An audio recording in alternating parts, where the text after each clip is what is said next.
আমার পাশে দারুণ নাই যে তোমাকে ধাক্কা দিয়ে বের করবে। স্বামী এখন কিন্তু অতিরিক্ত করতেছ স্বামী। স্বামী একটা লিমিট চুপ করো বলতেছি। এটা তোর হুবু ভুলে মুখে মুখে কথা বলবে না, একটা দিব। স্বামী কি করছিস তোরা এসব?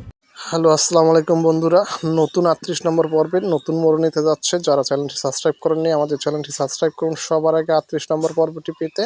এবং সেই সঙ্গে আপনারা দেখতে পাচ্ছেন ফাহাদ আবারও তার বাবার সাথে প্রতারণা করতে যাচ্ছে, অর্থাৎ সে ফিরে এসেছে বাবা মার কাছে, কিন্তু এসে তার ভুলের জন্য ক্ষমা চেয়ে যখন সবার মন জয় করে নেয়, তারপরে আবার সে ভিতরে ভিতরে প্রতারণার নতুন ফন্দি এঁটে এসেছে। অর্থাৎ তার দুবাই ফ্লোটের জন্য যে টাকাটা ধরা খেয়েছে সেটা অর্থাৎ পরিশোধ করার জন্য ফাহাদ তার বাড়িটি বিক্রি করে দিবে চুরি করে, অর্থাৎ তার বাবা মার সাথে চিটারি করবে। অর্থাৎ এখানে নতুন একটা ধামাকা হতে যাচ্ছে 38 নম্বর পর্বটি।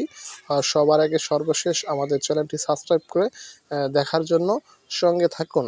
আপডেট সকল নতুন পর্ব আমাদের গল্প নাটকে নতুন মোড় নিতে যাচ্ছে। এই পর্বে আপনারা দেখতে পাচ্ছেন সামির তার নতুন করে বউকে নিয়ে রমজান মাস হলেও ইফতার টেবিলে বসে পুরো ফ্যামিলির কথা বারবার মনে পড়ে যাচ্ছে। অর্থাৎ এখানে মেহেরিন তাকে জিজ্ঞেস করলো এড়িয়ে যাচ্ছে, এদিকে বাবা মার কাছে ফাহাদ ফিরে এসে ক্ষমা চেয়ে নতুন করে প্রতারণা করার জন্য যে কাহিনীটি তা 38 নম্বর পর্বে প্রকাশ পেয়ে যাবে। অর্থাৎ বাড়িটি যখন বিক্রি করে দিবে চুরি করে, সেই বাড়িটি দখল করার জন্য বাড়ি যারা কিনেছে তারা বের করে দিবে। ফাহাদের বাবা মাকে কি হতে যাচ্ছে এই পর্বে আপনারা দেখতে পারবেন।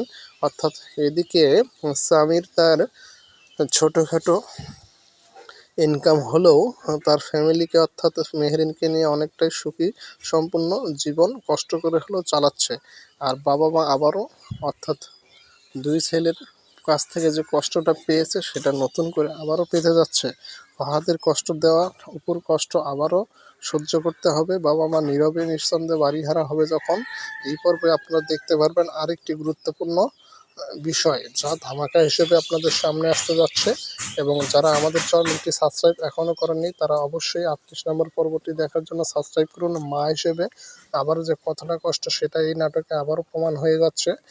সেই সঙ্গে নতুন এই পর্বটি কবে প্রকাশ করা হবে, অর্থাৎ সেই পর্বটি প্রকাশ করা হবে সেটাও আপনাদের জানিয়ে দেওয়া হবে পরবর্তী এপিসোডে।